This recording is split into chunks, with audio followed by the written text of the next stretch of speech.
Tony Fauci made sure that none of those kids had guardians, which is illegal. And then he hid what he was doing from the boards. He took foster homes in 6 states and he turned them over to the pharmaceutical industry.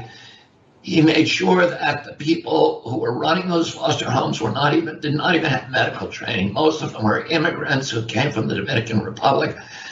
They knew nothing about medicine or responsibilities, and they were sickened when they realized slowly what they were involved in doing to these children, that they were torturing these children. And you know, there's videos of these children, an old BBC documentary that will make you cry.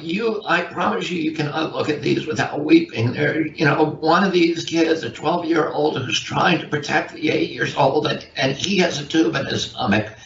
And he's telling them, I tried to fight them, and this is what they do if you fight them. You can't fight them. You need to just take the drugs. And the kids didn't want to take them because the drugs were making them horribly sick. And Celia Farber, who's this amazing researcher who worked on this chapter for me and did a lot of the original research on it, she actually went up to Hawthorne, New York, to the Gates of Heaven Cemetery. She found the cemetery where Fauci was disposing of the corpses of these children who died in his illegal experiments.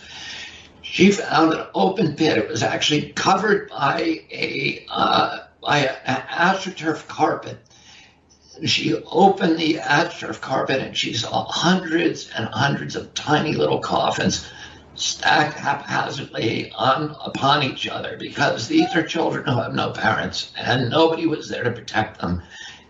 And Tony Fauci treated them as collateral damage. And, his objective was to enlarge the markets for these pharmaceutical companies who he had partnered with by allowing HIV, these toxic chemotherapy drugs, to be given to children. And then the next experiments, which are in the next chapter, which are equally horrendous, is his experiments on Africans.